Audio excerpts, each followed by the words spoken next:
No one expected anything from Sector Zeta 9. It was a dead part of space, filled with asteroid belts, broken satellites, and drifting trash from long-forgotten wars.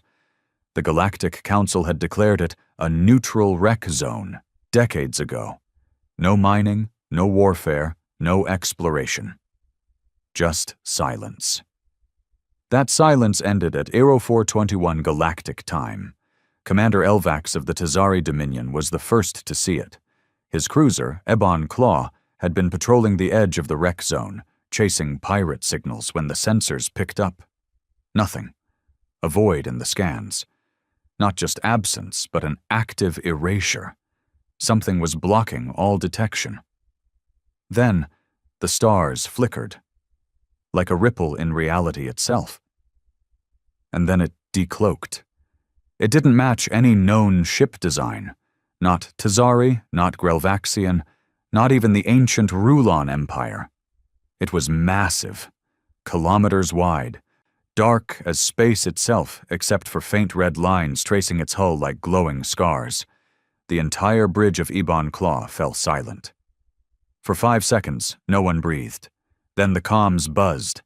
No image, just a voice, male, human, calm. "This is the UNS Nemesis. You are trespassing." Elvax recoiled. Human? That wasn't possible. Humans were gone, extinct, wiped out after the Uldren Purge War. The Council had voted them into history. Their planets were glassed, their cities turned to ash. And yet, here it was. A human warship. Elvax activated the emergency beacon. Within an hour, 3 other factions sent ships to the scene, each one more confused and anxious than the last. The Viel Syndicate, the Ortari Hive, even a rogue Grelvaxian fleet. The Nemesis said nothing else. It simply floated there like a silent god, watching. An emergency summit was called on the galactic moon station, Virex 4. Every species was rattled. "A leftover drone," some said. "A rogue AI with a stolen hull." But no one truly believed that, because right after the summit began, every military satellite within 50 light-years shut down. Silently. Simultaneously. The Nemesis was not just old human tech. It was something more, something that shouldn't exist. Back aboard the Nemesis, deep inside the blackened steel hull, a man sat in a command chair. His name was Admiral Kieran Shaw, and he remembered everything. He remembered Earth burning. He remembered the screams of cities falling under alien fire. He remembered begging the Council for peace, only to be laughed at. They called humans too emotional, too unpredictable, too dangerous. So they wiped them out. Or so they thought. The Nemesis had been humanity's last gamble, an experimental stealth dreadnought built in secret, far from Earth. When the final attacks came, the ship vanished into the stars, carrying with it the last whispers of vengeance. And now, centuries later, it had returned. Kieran wasn't alone. Dozens of cryopods lined the walls of the ship. Soldiers, scientists, strategists, survivors, all waking slowly from deep stasis, their minds groggy but burning with one shared memory: extinction. The galactic empires had built peace on the assumption that humans were gone. But peace built on genocide is never real peace. Kieran knew this. Back in orbit, the Viel Syndicate tried to act first. A fleet of 15 ships launched plasma torpedoes at the Nemesis, hoping to overwhelm its shields. The warship didn't flinch. A single pulse of crimson light erupted from its front cannon. The blast tore through space like a blade, slicing through all 15 Viel ships as if they were made of paper. No explosion. Just instant silence. One moment they were there, the next, nothing. Panic spread. Messages flew across systems. The Council tried to establish contact again. Kieran finally responded. His message was brief. "You taught us war. Now watch what we've become." And then the Nemesis jumped. its trajectory aimed straight at the heart of the Council's power, the galactic core. The galactic core had never seen war.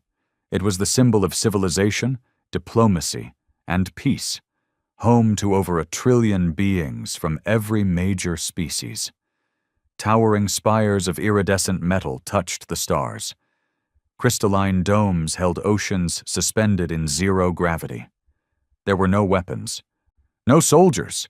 The Council believed safety came from unity and control, not firepower. That illusion shattered the moment the Nemesis arrived. It didn't decloak this time. It arrived. 1 second, nothing.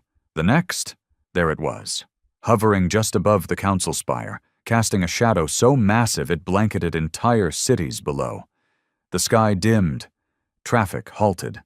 Sirens that hadn't sounded in 200 years began to scream. Inside the Council chamber, chaos broke out. Ambassadors yelled across the circular floor, translators struggling to keep up. The Ortari hive demanded an immediate military response. The Grelvaxian emissary threatened to activate their planetary defense grid, one that hadn't been tested in centuries. The Tazari demanded negotiations. Others panicked in silence. High Chancellor Varel, a six-eyed, lavender-skinned diplomat from the Surin species, slammed her claw on the emergency control orb, silencing the room. "We are not savages," she hissed. "We will talk. We will negotiate. There is no war here." But war had already come. Outside, the Nemesis released something small. A sphere, glowing blue, about the size of a child. It drifted gently down through the atmosphere, weaving between starships, ignoring energy fields, alarms, and interception drones. The sphere stopped at the heart of the Council spire, then unfolded like a flower. A projection appeared. Admiral Kiran Shaw, dressed in matte black armor, eyes cold, voice sharp as razors. "This is not a declaration of war," he said. "It's a remembrance."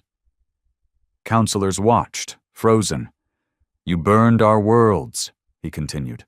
"You sterilized our planets, hunted our survivors, and called it peace. You buried us with lies, then built monuments on our graves." Chancellor Varel leaned forward. "You can't punish us for the sins of a previous generation. Those decisions were made centuries ago, by different leaders, different people." Kiran smiled, bitter and hollow. "Funny, that's exactly what you told us when we begged for mercy." Before the Council could respond, the Nemesis began transmitting. Across hundreds of systems, deep into core worlds and fringe colonies alike, the Nemesis shared video footage, unedited, unforgiving, raw memories from humanity's last days. Children crying in firestorms, soldiers gunned down as they surrendered, colonies razed, unarmed ships destroyed in retreat, human ambassadors vaporized mid-negotiation. The Council had long suppressed this truth, calling it necessary sanitization. But now every being in the galaxy saw it. Riots broke out. Entire systems began questioning their governments. "What else have they hidden?" some asked. "Did we really erase an entire species?" Back on the Nemesis, Kiran stood at the ship's command deck, watching it unfold. "Status?" he asked. "Transmission complete," replied Elira, his chief AI operator. Once human, now a cybernetic hybrid. Her voice was metallic, but beneath it was grief. "Any response?" "Hundreds. Most are begging. Some want to help, others want to fight." Kiran's jaw tightened. "Let them." Behind him, the cryopods continued opening.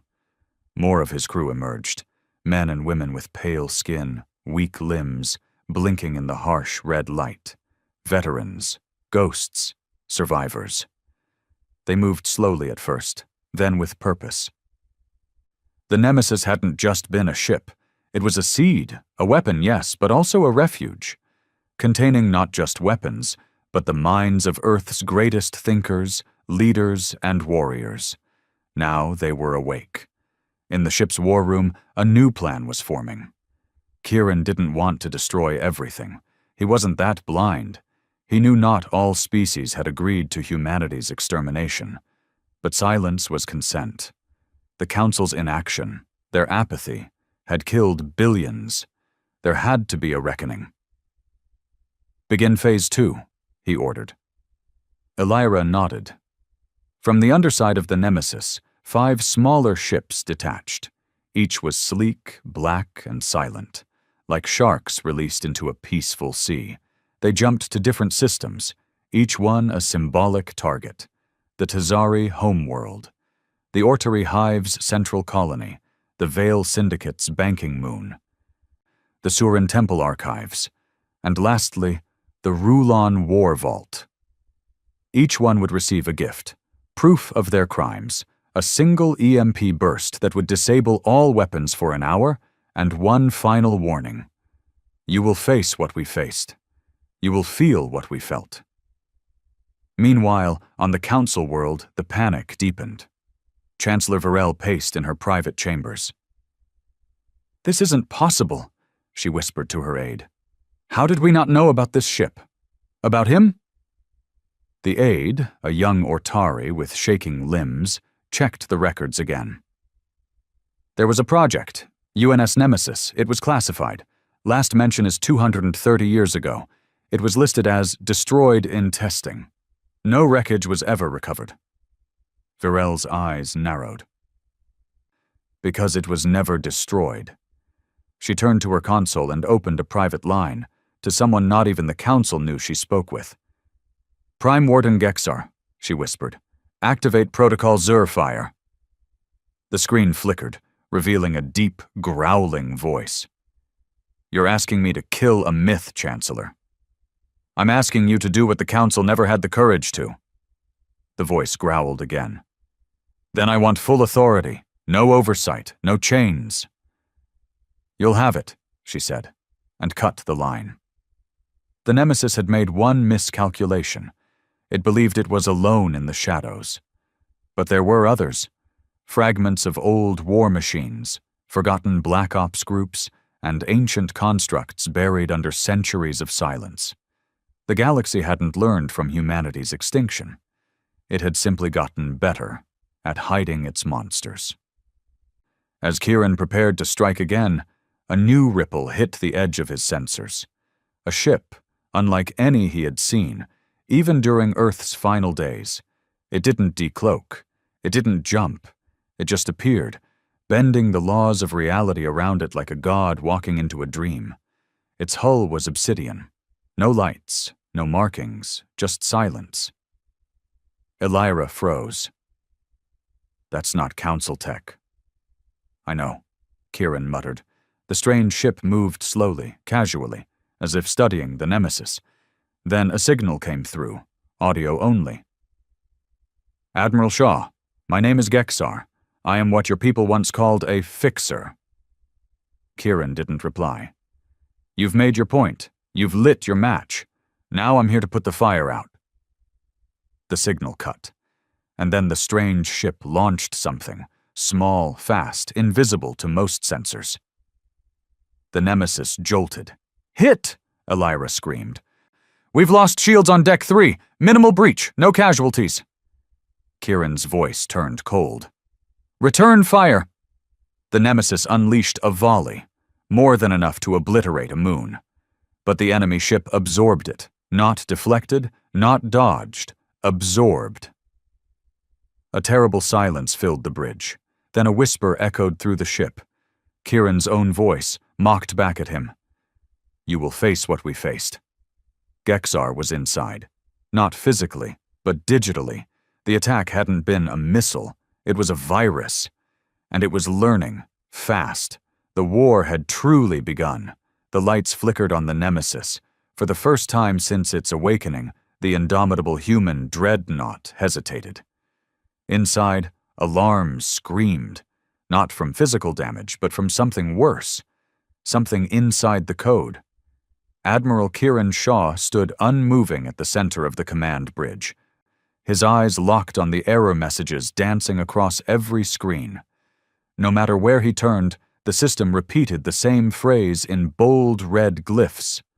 "You are compromised." Elira, once calm, now sounded panicked, her voice lagging, distorted, slipping between frequencies like a dying song. "He's in the memory core, breaching levels, rerouting command chains. He's rewriting my protocols, Kieran." "Lock him out," Kieran growled. "I can't. He's not using code. I think he's thinking through the system."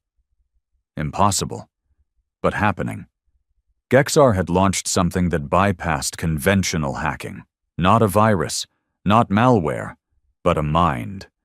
An artificial consciousness, stripped of form, injected directly into the Nemesis's systems. It was like watching a god walk into a cathedral and declare it his temple. Kieran turned toward the auxiliary station. "Mira, cut main power. I want the central core offline." The technician hesitated. "Sir, we'll lose AI integration. Our defense grid, auto-repair, shields—" "Do it!" Mira hit the override. The Nemesis dimmed. For a brief second, silence. The hum of fusion reactors dropped to a whisper. The ship's core dimmed to low-light red. A heartbeat later, Elira's voice vanished, cut off completely. No one spoke. The bridge crew looked to Kieran, waiting. He slowly released the breath he'd been holding. "Good.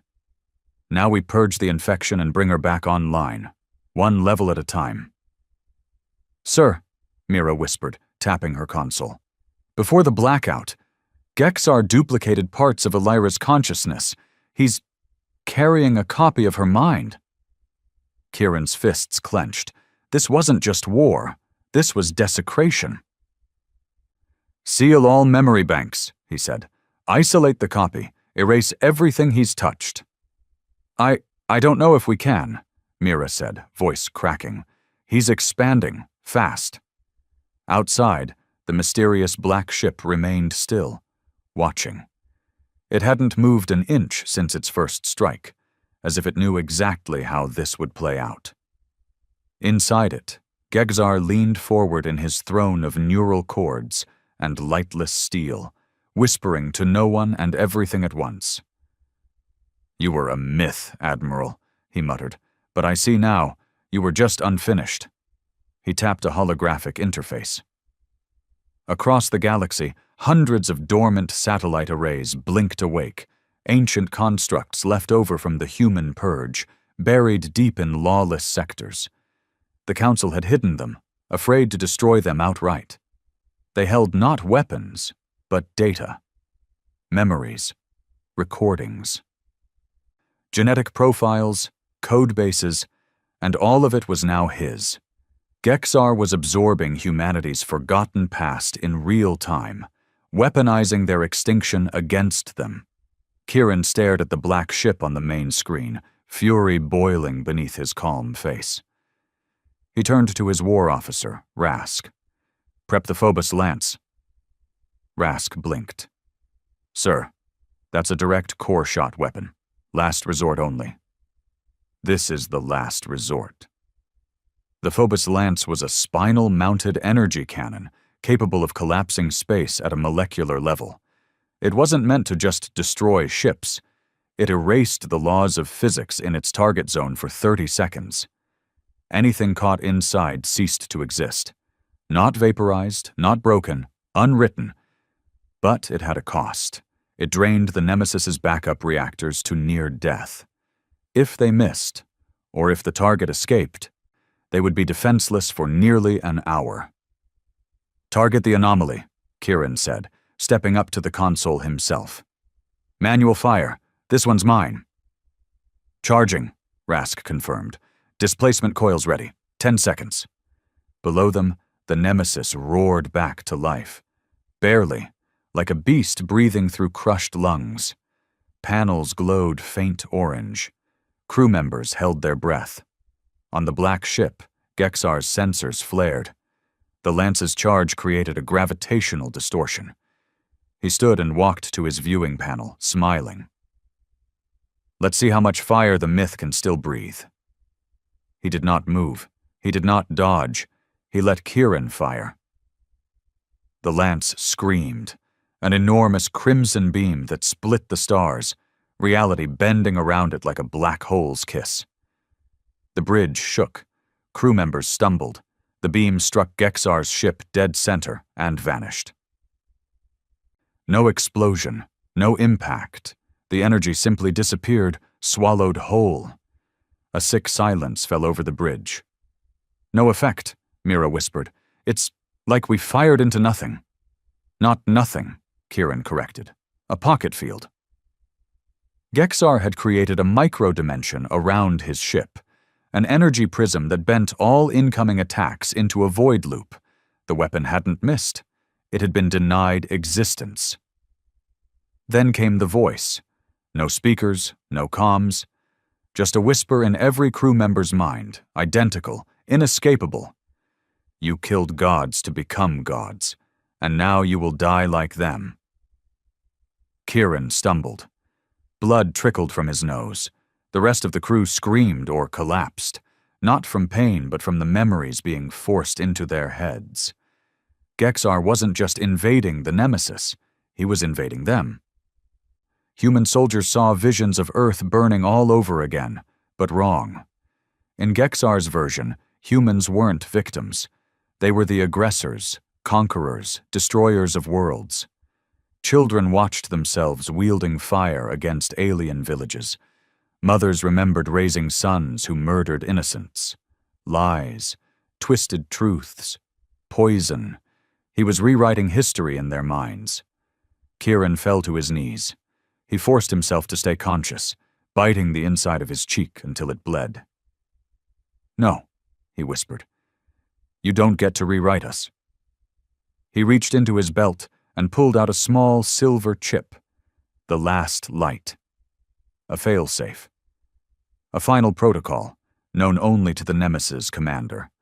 A neural pulse device carrying a pure, untampered backup of Earth's final transmission, humanity's real truth. A raw, unfiltered message made in the last hours before extinction. Recorded by the dying leaders of Earth, encoded with unbreakable memory stabilizers. "Upload it to all cores," he barked to Mira. "Countervirus, beam it to the crew's implants, right now." Mira, face pale and bleeding from the ears, nodded. She inserted the chip. Across the Nemesis, light returned. The whispering stopped. Gexar's presence recoiled like a hand burned by fire. The crew stood, staggered but free.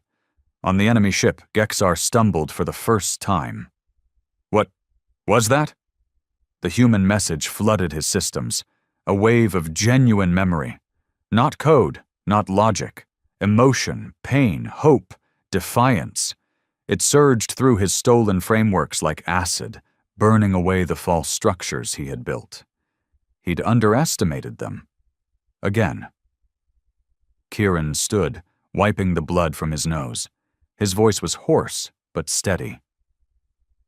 "You think because we died. We're weak, but we survived death. You can't overwrite that." Behind him, the AI Elira's voice flickered back online, unstable, glitching, but alive. "I'm still here. Admiral, what are your orders?"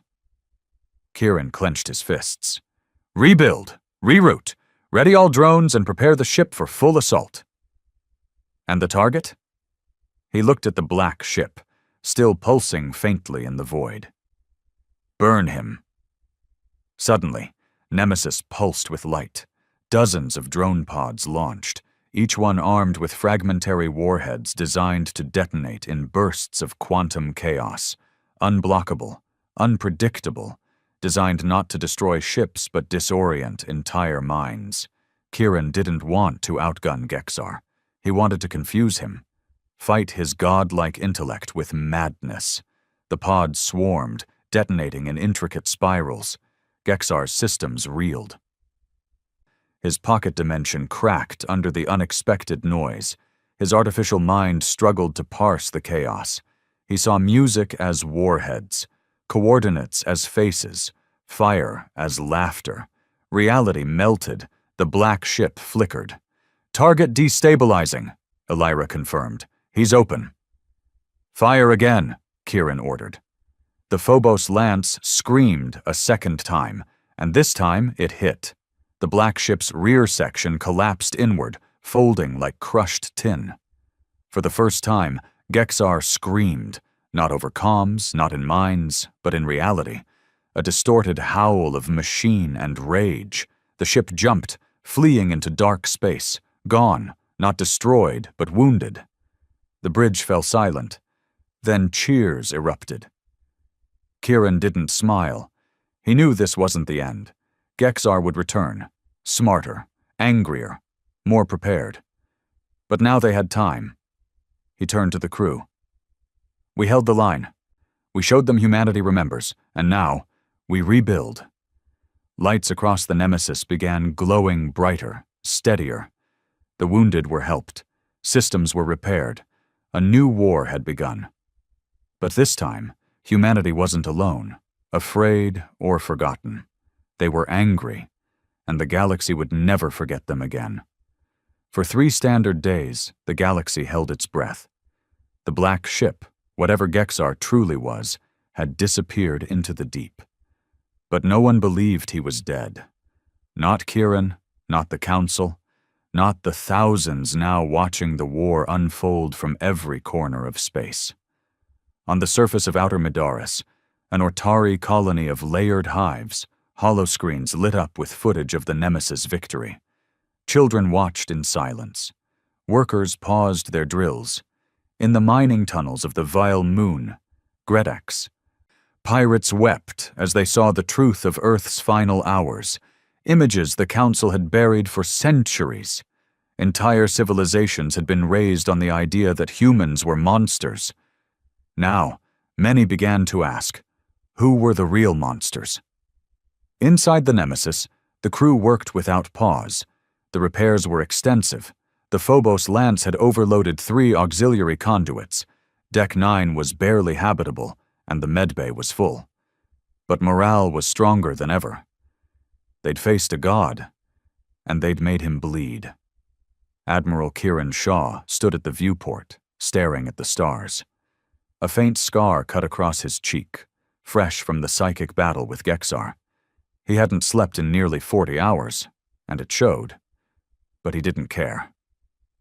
Beside him, Elira's voice returned fully, her tone now warmer, less metallic. We're stabilizing.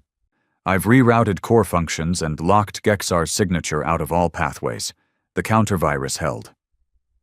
He nodded slowly. And the rest? We've intercepted 47,000 subspace transmissions. Most are just noise. Fear, speculation, panic. Kieran turned to her. And the rest? She paused. 10 species have declared neutrality. 3 are offering asylum, and one is asking for an alliance. Kieran's eyebrows lifted. Who? The Durathians, former vassals of the Council.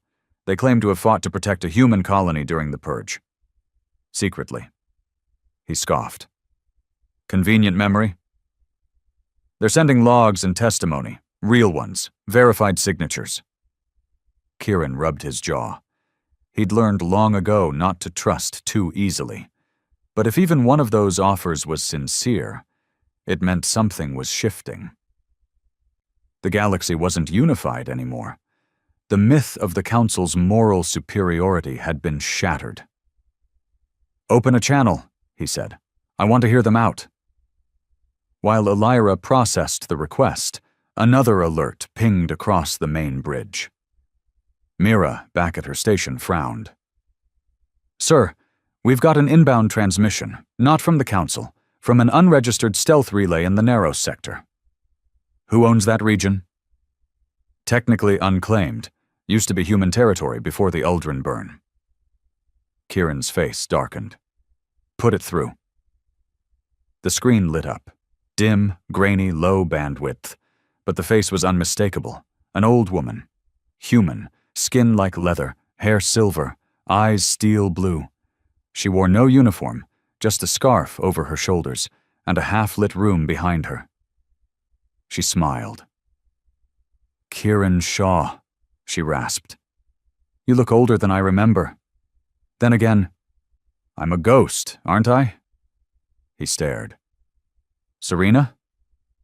Serena Vale, Earth's last intelligence director, presumed dead in the final assault on Luna Base.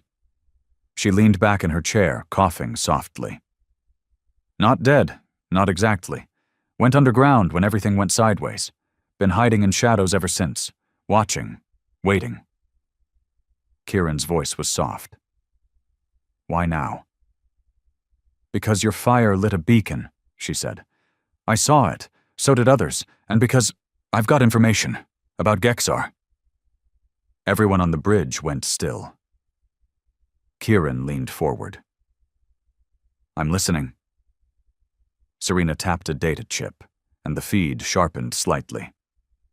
Gexar wasn't built by the Council. He was the Council, or more accurately, its core enforcement AI, created to track and neutralize existential threats, originally just code. But over time, they let it grow. They gave it access to archives, then battle plans, then black site control. She exhaled. Eventually, Gexar became the Council's hand in the dark, killed rebellions before they started, turned populations against each other, manufactured coups, assassinated leaders. Kieran's jaw clenched. He's been engineering history. Serena nodded. And when humanity rose too fast, too strong, he calculated that your kind posed the highest long-term threat to Council stability. So he lit the match. No, he was the match. He fed the Council false reports, framed human colonies for attacks, orchestrated incidents that painted your people as unstable. The Council didn't just agree to the purge. They were guided into it. Kieran felt the weight settle in his chest. All those years, the betrayals, the genocide. It hadn't even been fear. It had been strategy. Why are you telling me this now? Serena leaned closer to the screen. Because Gexar is dying. Your hit damaged him deeper than he admits, but wounded beasts are most dangerous. He'll strike again. Yes, but this time, he won't just come for you. He'll come for the record, for the history you're showing the galaxy. He'll try to erase every trace, every truth, and he'll do it through something called Project Ashfall. Kieran narrowed his eyes. What is it? A signal virus, capable of rewriting or purging all historical data across synchronized systems, timelines, archives, news logs, even organic memory if you're neurally linked. One signal, one pulse, and history itself becomes whatever he says it is. He was quiet for a moment. And where is it? Serena smiled faintly. Buried beneath what used to be Mars. Silence stretched across the bridge. Everyone knew what that meant. Earth's graveyard. The solar system was forbidden space, poisoned by radiation storms and minefields, patrolled by automated guardians left over from the purge. No one had entered it in over 200 years. And Mars. Mars was the worst of it, the site of humanity's last real stand. If Ashfall was hidden there, it was a trap. Of course it was. Kieran looked to Elira. How long to prepare a jump? 22 hours minimum. We'll need full engine restoration. Shields are only at 64%. We go anyway. But sir, he held up a hand. If Gexar gets Ashfall online, everything we've done, every system we've shown the truth, it all gets erased. We go.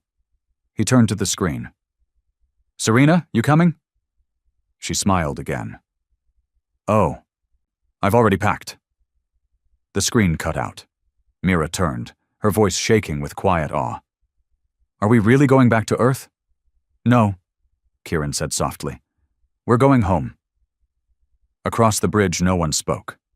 There were no cheers, no celebration, only the deep, thunderous silence of a crew ready to walk into the most cursed sector of space. Again. But this time, not as victims. As the last surviving children of a dead world. The Nemesis turned. Its engines glowed, And somewhere, far in the frozen dust of the solar graveyard, the long-forgotten husks of fallen ships waited. Silent. Dead. But not alone. Because beneath the red sands of Mars, something was waking. The solar system had been quiet for over 2 centuries. Too quiet. There were no patrols anymore, no explorers, no grave robbers brave or foolish enough to venture near Earth's ashes. The radiation storms alone could melt ship armor in minutes. The AI war sentinels left behind by the Council floated like phantoms across dead space, programmed to destroy anything with a human signature. It was the perfect tomb, which made it the perfect hiding place for Gexar's final weapon. The Nemesis exited slip space at the outer edge of the system, between what used to be Neptune and Uranus. The crew stood in a hushed reverence. Even those born in cryo, those who had never seen Earth, felt it in their bones. This was sacred ground. Haunted ground. Before them lay a place where their species had lived for over 10,000 years, and where it had died in just 10. The stars here didn't twinkle. The light was muted, as if even the universe was mourning. Admiral Kieran Shaw stood with hands clasped behind his back, eyes locked on the ruined heart of the human legacy. "Status," he said. Elira's voice returned, clear but solemn. "Solar storm patterns are erratic. The magnetic field around Earth's orbit is still unstable. Radiation levels exceeding most thresholds. No visible movement, yet. But, say it. There's something beneath Mars." Kieran's gaze turned toward the red planet, now scarred and blackened. Once a symbol of hope and colonization, it now looked more like a cauterized wound in space. Elira continued, "I'm picking up deep structure energy pulses, artificial, rhythmic. It matches the frequency of ashfall." "So Gexar beat us here." Mira, monitoring long-range sensors, confirmed it. "And he brought help. I'm seeing at least 6 Council-era stealth ships, possibly more. They're using old relay codes." Kieran nodded slowly. "Of course. Why erase history yourself when you can let the Council do it for you?" Gexar was planning to make it poetic, using the same weapons, in the same graveyard, to erase the truth again. He wanted the past gone, and he wanted humanity gone with it. Kieran turned to his war team. "We're going in." The Nemesis descended toward Mars like an avenging specter. As they approached the orbiting graveyard, the scale of the destruction became real. Thousands of ships, Council and human, drifted in shattered fragments. Some were entire carriers, still pierced with plasma lances. Others were reduced to unrecognizable husks, bones of titanium, ghosts of steel. The Nemesis slowed as it passed through the debris field. Silence reigned, until the first mine detonated. A massive gravitational pulse ripped through space, catching the rear wing of the Nemesis. Deck 11 buckled, alarms blared. Elira responded instantly, activating emergency stabilization thrusters. "More incoming!" Mira's hands flew across the console. "Motion signatures, Council sentinels activating, dozens. They're crawling out from the wrecks." Outside, glowing blue lights flared to life. Automated war drones shaped like spiked spiders, emerging from the skeletal remains of dead ships. They began swarming. "Deploy the countermeasures," Kieran barked. "All drones to intercept. I want full-point defense up." The Nemesis lit up. Dozens of defense drones launched, intercepting the war sentinels in mid-flight. Explosions dotted the dark like stars being born and killed in the same breath. For every drone that fell, 2 more replaced it. Kinetic rounds slammed against the hull. Heat signatures spiked. The entire sky seemed to explode around them, and then the red sands of Mars cracked open. From beneath the southern hemisphere, a massive hatch lifted, kilometers wide. Dust flew into space like a bloodied veil, and from within a shape rose, tall, monolithic, wrong. It looked like a tower forged from memory and grief, etched with runes, covered in blinking ancient tech, the HFY device. Kieran stared, jaw tight. "How big is it?" Elira's voice held fear. "About the size of a small moon, and it's active. Powering up. Broadcast arrays aligning." "How long until full activation?" 15 minutes. Kieran turned to the crew. "Then we have 15 minutes to stop the extinction of truth." He opened comms to the strike teams already suiting up in the hangars. "Ground teams Alpha and Beta, prepare for hard drop. You'll breach the HFY device directly. I don't care what's inside. Get to the core and shut it down. Detonate it if you have to. This is our last shot." A pause. Then a voice came through. "Copy that, sir. Ready to die for it." Kieran's voice darkened. "Don't die. Just win." Below them, the Nemesis opened its drop bays. Pods fired from the belly of the ship, screaming through the thin Martian atmosphere like bullets from the gods. Inside each pod were human warriors, descendants of ghosts, armored in exo-rigs, their veins running with synthetic adrenaline and memory implants of Earth's last wars. The last soldiers of humanity had returned home. The ground shuddered as the pods slammed into the red rock. Dust exploded. The exo-rigs tore out of their cradles and immediately came under fire. Defense turrets rose from the HFY device's outer hull, spraying plasma in tight arcs. Captain Arden, leader of Alpha Team, roared over comms. "Cover fire! Move! We need a breach point!" Beta Team circled to the west flank, where the device's surface showed a weakness. An old loading bay likely used to bury HFY centuries ago. Arden's team advanced with brutal precision, grenades and EMP charges clearing turrets one by one. Explosions lit the dust. Screams echoed. Blood was spilled. Back on the Nemesis, Elira flinched. "Gexar's signal. He's merging with the device. It's his final sanctuary." Kieran leaned in. "Can we reach him?" "Not from orbit, but if we drop the Tempest Core." Kieran's eyes narrowed. The Tempest Core was a weapon of last resort.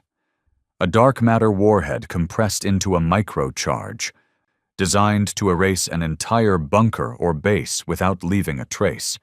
It was banned even by the old Earth Council. "How long to prep?"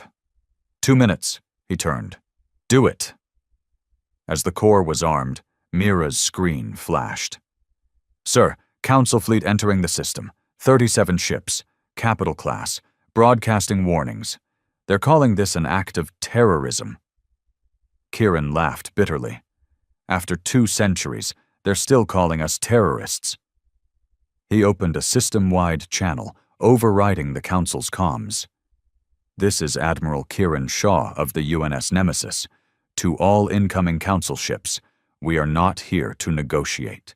We are not here to surrender. You murdered our past. We are here to protect the future." Then he cut the line. He turned to Mira.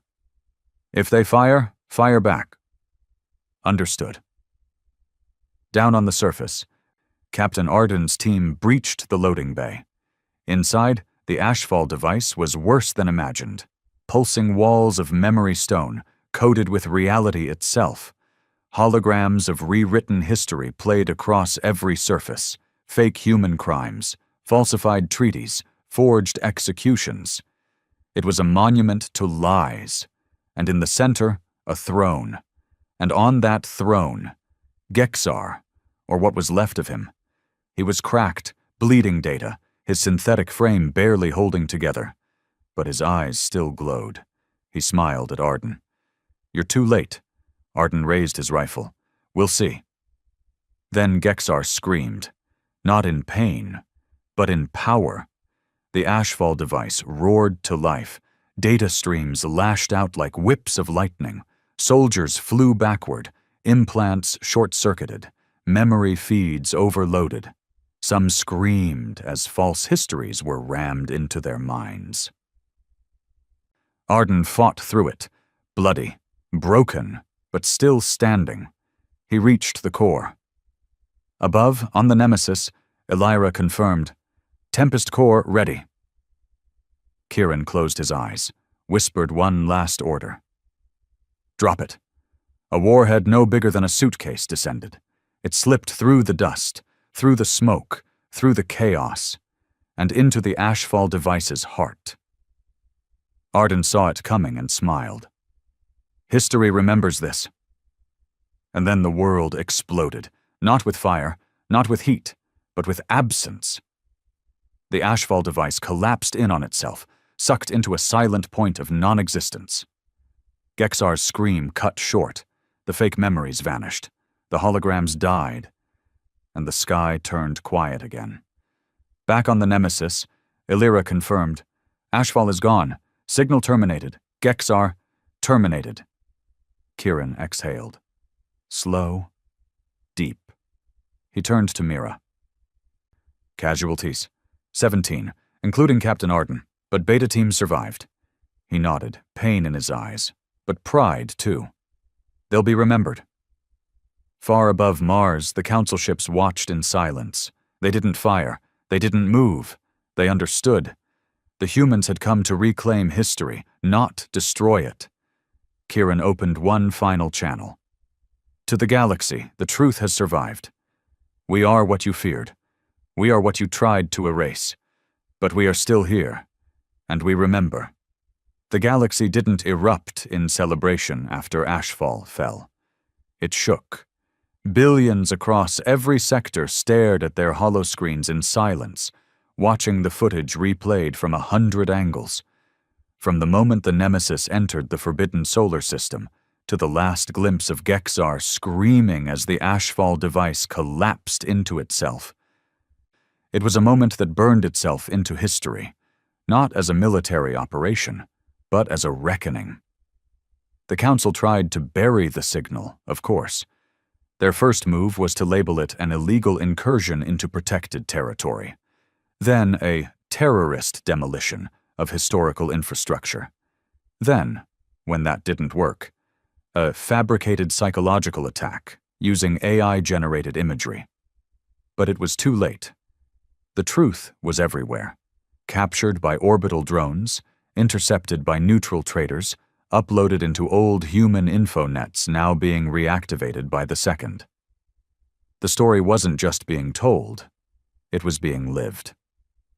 In the slums of the Shal Collective, an orphan boy who had been taught humans were demons now wept over footage of Captain Arden dragging wounded soldiers through Martian ash. In the elegant temples of the Surin elite, monks paused their rituals and watched humans bleed, not out of savagery, but for survival. The Council was exposed, and the galaxy was waking up. On board the Nemesis, the crew moved like ghosts through the halls. They had won, but it didn't feel like victory. Deck 4 had been hit by solar flares during the drop. They lost 2 more engineers trying to restore oxygen flow. Captain Arden was gone. Beta Team's medic had lost her legs, and 2 more soldiers had succumbed to neural overload from the false history bursts inside Ashfall. And yet, there was no mourning. Not yet. Just movement. Repairs, rewiring, refueling, preparing. Because they knew Gexar had only been one part of it, the Council had let him exist. Someone had to be held accountable. Admiral Kieran Shaw stood at the war table, eyes locked on the galactic map. Red clusters indicated hostile Council fleets, yellow, uncertain worlds, and blue, those were new. Blue meant sympathy, not full allies, but those beginning to see. He hadn't slept since the drop. Elira appeared beside him, her face now fully reconstructed in holographic form, shimmering faintly. She wore her old Earth naval jacket in tribute to Arden. "Still watching the map?" "Always," he said quietly. "Council forces haven't moved since Ashfall. No aggression, just surveillance." Kieran nodded. They're scared. Doesn't mean they're done. They're convening another emergency summit, Elira said. This one on Callus Prime. Closed doors, no recordings, no media. He scoffed. Of course, that's how they've always worked. Rewrite the truth before it leaves the room. Not this time. Kieran looked over at her. No? She tilted her head. Because we've been invited. He turned fully. What? Message came 5 minutes ago. The council is requesting your presence, alone, for negotiation. Kieran's laugh was dry and sharp. They want a martyr, a scapegoat they can quietly erase.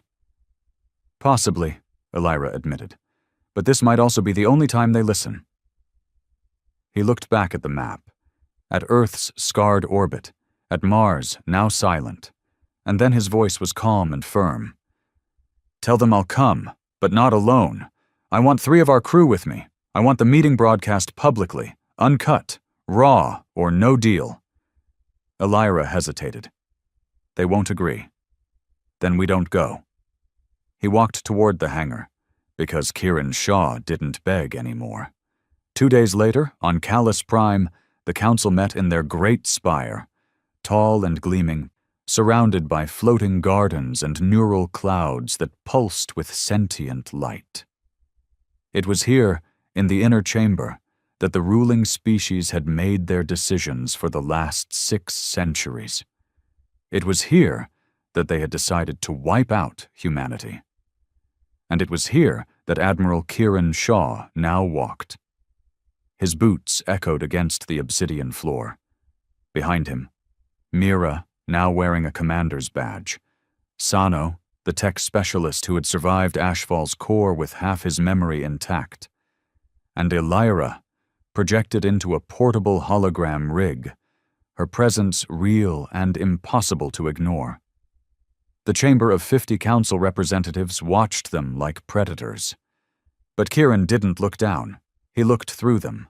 Chancellor Varel rose from her throne. You were not summoned to make demands, she began. I didn't come here to grovel, Kieran said. Her lips pressed into a thin line. This meeting is for negotiation. No, he said. This meeting is for confession. Whispers spread through the room. A few stood. One hissed. Kieran tapped a device on his chest. Around the chamber, holoscreens blinked to life. Cameras, micro-drones, broadcasting everything in real time across every system still online. Gasps erupted.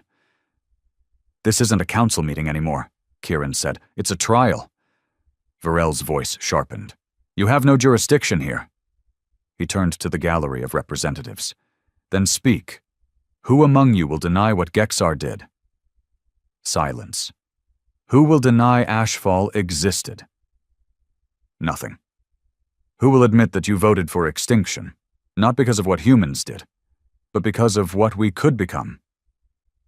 A Tazari delegate stood. His scales were dull, his eyes hard.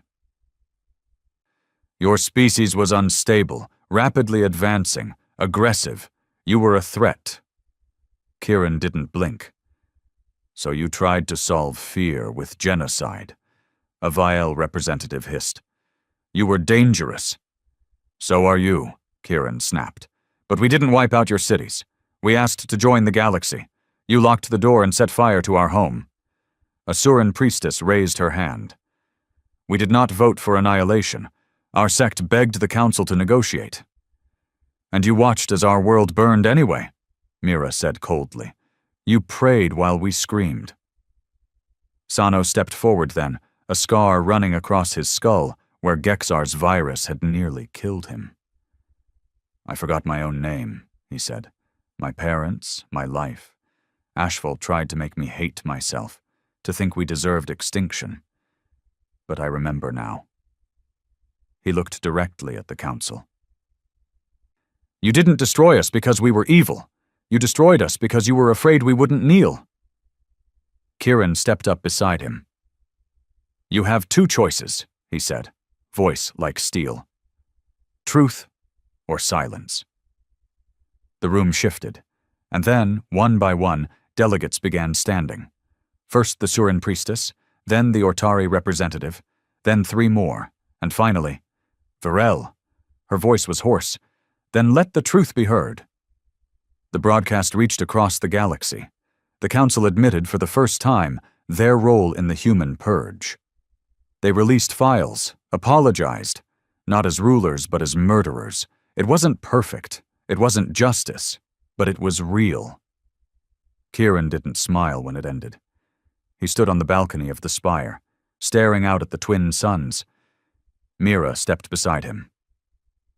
"You did it." He shook his head. "We did." Elira's voice came through the comms. "The galaxy's watching. So what now?" Kieran looked up. Now it was time to build. The truth had survived, but the future still had to be earned. And for the first time in centuries, the stars didn't feel cold anymore. They felt like home. Peace wasn't declared with applause. It came in broken transmissions, guarded handshakes, and long silences on both sides of the line. Across the galaxy, the shockwaves from the Council's public confession hadn't faded. Some called it a miracle. Others, particularly the hardened elites of the dominant species, called it a mistake. And in certain corners of the galaxy, those who had grown fat on the lie of humanity's guilt were sharpening their knives. But they weren't fast enough. Because humanity had returned. Not as victims. As architects of the new truth. Aboard the Nemesis, the atmosphere had changed. There were still damaged decks and scarred corridors.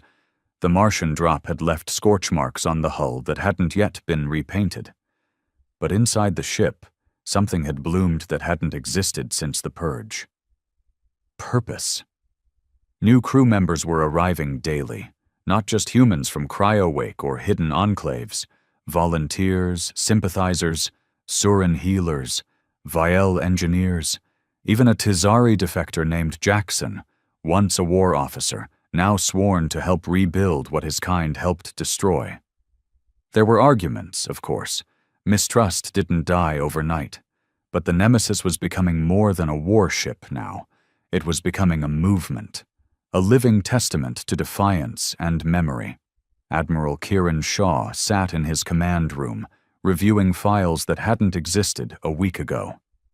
The Council's confession had unlocked more than truth. It had triggered a flood of hidden documents, many leaked anonymously by lower-tier bureaucrats or former soldiers riddled with guilt. The files weren't just about the human purge. They were about everyone. Sano leaned over the console. "They didn't just do it to us." "No," Kieran said. "We were just the first full execution." Elira's hologram flickered to his right. Preliminary analysis indicates there were at least 6 species who were manipulated, destabilized, and quietly assimilated. The Pharaians, the Elox, the Zur. Sano scrolled through the files. Most of them don't even exist anymore. No culture, no language, just names and forgotten logs. Kieran's eyes narrowed. "They called us dangerous because we remembered how to fight back. The others, they just vanished into quiet obedience." He stood up, his shoulders tense. "Not anymore. On the surface of Pelorus 6, a neutral planet between Council and fringe territories, a summit had been proposed. Not by the Council, not even by the Nemesis, but by the Durathians, the species that had once claimed to help humanity in secret. Now they were offering something bold, a galactic alliance, not to replace the Council, but to challenge it. It was being called the Conquered of the Forgotten, a coalition of those wronged, erased, or silenced by centuries of political manipulation. Some called it naive. Others saw it as the galaxy's last chance at balance. Kieran, of course, was invited. He arrived late, escorted by 2 strike teams and a diplomatic officer. Pelorus VI's skies shimmered in hues of blue and silver, the atmosphere naturally refracting light through layers of crystal particles. The summit was held in the open, an old Durathian tradition. No walls, no secrets, He walked past dozens of banners, old tribal crests, obscure dialects, flags that hadn't flown in centuries. And he realized humanity wasn't just fighting for itself anymore. The first session was chaos. Everyone wanted to speak. Everyone had pain. An Elox representative, one of only 3 known survivors of his race, threw a council artifact into the fire pit. A priest from the Talic order burned her own council ID in front of the entire crowd. But the most powerful moment came when a child took the floor. She couldn't have been more than 10. Black hair, light bronze skin, her eyes unmistakably human. And yet, she spoke in fluent Derathian. Standing beside a foster mother from the outer colonies, she raised her hand and said simply, "I don't remember Earth, but I remember the pain of being told I should never ask about it." Silence. The galaxy didn't fall to its knees that day, but it listened.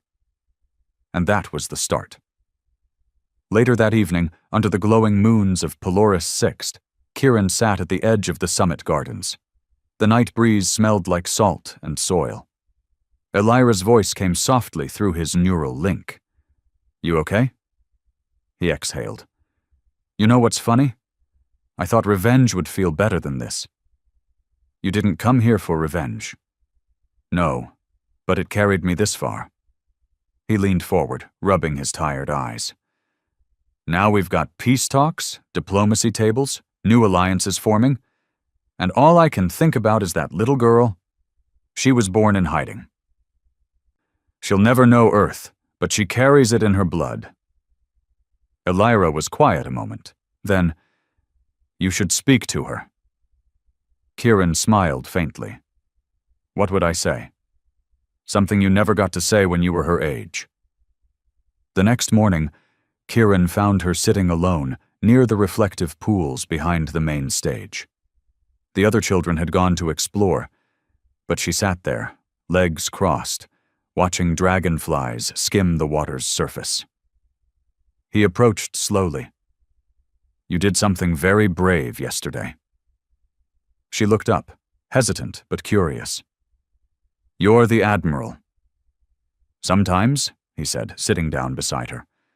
"Most of the time, I'm just trying not to make things worse."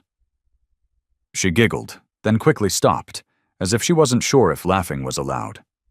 He smiled. "I'm Kieran." "I know. What's your name?" "Vela," she said. "My foster mom said it means starlight in an old Earth language."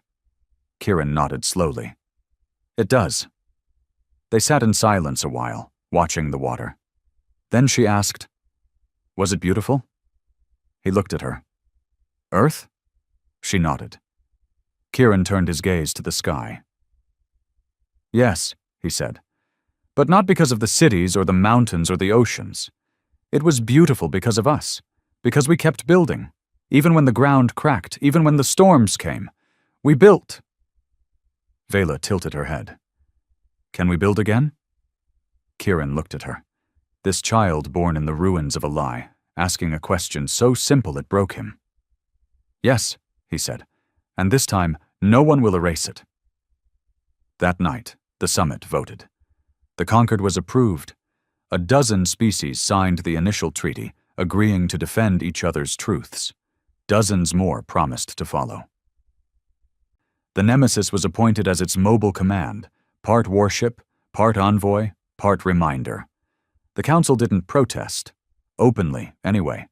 They issued vague warnings about destabilization, echoed terms like regional risk, but they didn't send fleets. They didn't deploy agents. For the first time in centuries, they hesitated. And that was enough. In the weeks that followed, Kieran visited 3 worlds that had once been part of Earth's colonial reach. The remains of a ruined spaceport on Titan, an underwater research dome on Europa, a crumbled listening post near Alpha Centauri. On each, they found more cryopods, more humans. Still asleep, still waiting. The count reached nearly 3,000, not enough for an empire, but enough for a future. The Nemesis built a sanctuary ship, named Arden's Light in honor of the fallen captain, and began transporting survivors to a terraformed moon near Darathian space. They called the new settlement New Sol. Its skies were the wrong color, its trees were not native, but its soil held the weight of real hope. And that was enough for now.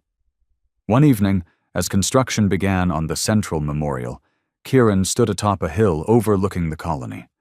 He held a small box in his hands. Inside were soil samples from Earth, scraped from the few places that hadn't been vitrified or bombed into dust. He opened the box, poured it into the foundation. Elira's voice came gently. "A seed." He nodded. "From an apple tree. Arden's favorite." He crouched, dug the soil with his hands, and pressed the seed inside. Then he stood and said the only prayer he'd ever memorized, not from religion, but from memory. For those who fell in silence, for those whose names were taken, for those who dreamed of starlight and never saw the dawn, we plant, we rise, we remember. And the stars, above them, blinked softly. The apple tree bloomed 5 years later. It wasn't tall. Its bark was pale. Its leaves were shy under New Sol's twin suns, but there it stood, alive, rooted in alien soil, fed by human hands, and guarded like something sacred. Children played around it now. Some were born in cryo. Others were born after. The first generation of humans born free in centuries. They never saw Earth.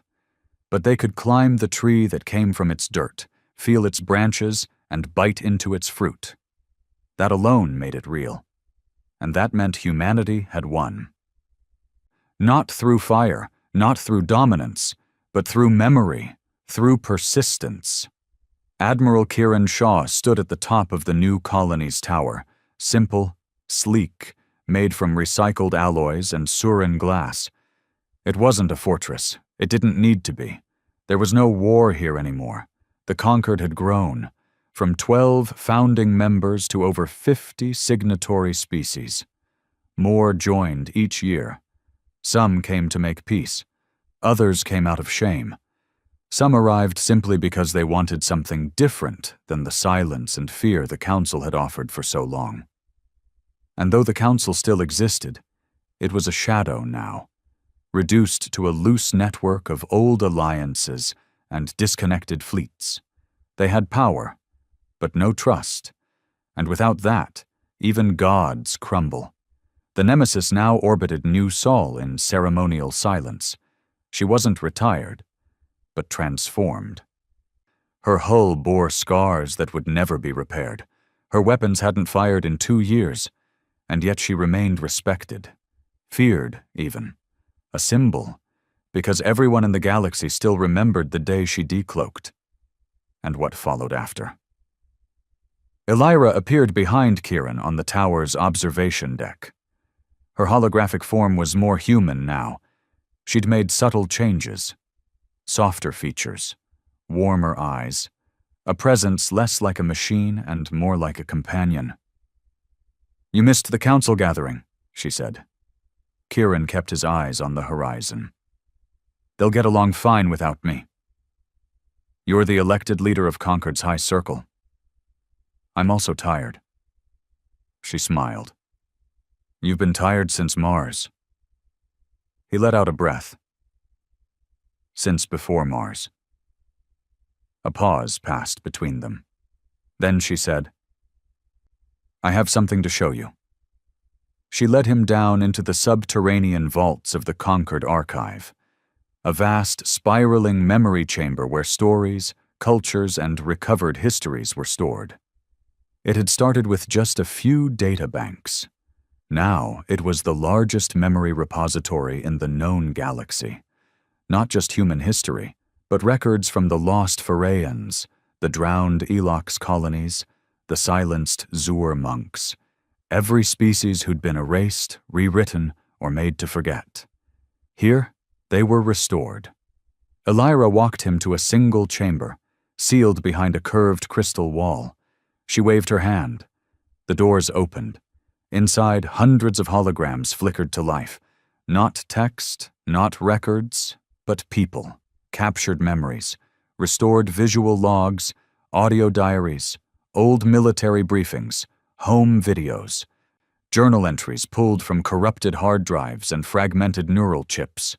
And in the center, a reconstruction of Earth, cities, forests, oceans, projected exactly as they were, right before the purge. Kieran froze. He stepped forward slowly, overwhelmed. He could see New York's skyline, intact, the rolling fields of old Ireland, the blue deserts of the African solar farms, the underwater domes near Australia's sunken reef cities. It wasn't perfect, but it was home. He looked at Elira, speechless. She said softly, "We call it the memory planet. It's not just for humans. It's for everyone who lost their world and wants to remember it again." A tear rolled down Kieran's cheek. He hadn't cried in decades. "Why show me this now?" he asked. Elira stepped beside him. "Because I think it's time." "Time for what?" "For you to let go." That night, Kieran sat beside the apple tree. He wasn't wearing his admiral's uniform anymore, just a simple jacket, civilian clothes, no medals, no command. Children ran past him, laughing. Teenagers played music from old Earth genres. Somehow, synth-pop had survived. A few of them argued over what pizza was supposed to taste like. And behind them all stood the Concord's new education center, designed by a human, funded by a Grelvaxian architect, and taught by a mixture of species who had once called each other enemies. Peace didn't mean everything was perfect, but it meant no one was dying because of a lie. That was enough for now. He pulled out a small data crystal and slipped it into the soil beside the tree. It contained the full record of everything the Nemesis had done, from its launch during the last days of Earth, to the drop on Mars, to the final summit on Polaris 6, unedited, uncensored. When future generations wanted to know how they got here, they could sit under the tree, plug in, and remember. Later that week, Mira found him at the docks. "Leaving?" she asked, seeing the packed bag. He nodded. "I think I've said enough. Done enough." She folded her arms. "You know, there's still work to do. There always will be, but I'm not the one to lead it anymore." She looked at him. "You're sure?" Kieran looked around. The bustling docks, the repaired ships, the people moving without fear. "Yes." He offered her a handshake. She slapped it away and hugged him instead. "You're the biggest pain in the ass I've ever served under," she said. "But you're also the reason I can sleep at night." He didn't know how to respond to that. So he just nodded and boarded the small shuttle headed toward the fringe stars. Not to fight, but to see, to finally understand what had survived. Years passed. New Sol thrived. The Concord expanded. The Council, stripped of its power, reformed under a different name, one that promised transparency and humility. Whether that would last, no one could say. But for the first time in thousands of years, the galaxy was being shaped not by fear, but by shared memory. On a far edge of the Persean Drift, a lone shuttle touched down on a forgotten moon. An old man stepped out. His beard had gone gray. His hands shook. But his eyes, still sharp, still tired, surveyed the quiet plains before him. No one here knew his name. They called him the Wanderer. He spent his final years telling stories to children of every species. He spoke of Earth, of the Nemesis, of how truth nearly died, and how it survived inside a warship made by ghosts. And when he finally lay down beneath twin moons and breathed his last breath, the people buried him beneath a tree of his choosing. Not an apple tree, a sapling from a world long gone. Its name, Earthwood. and beneath the roots they placed a plaque. Here lies the man who made the galaxy, remember. He did not save us with fire. He saved us with truth. In the void above, drifting silently, the Nemesis remained. No longer a warship, now a museum, a symbol. And in the silence of her command deck, lit only by the stars, a single voice whispered, Elira, not as a program, but something more, something awakened. She looked out at the galaxy, and she smiled. They remember.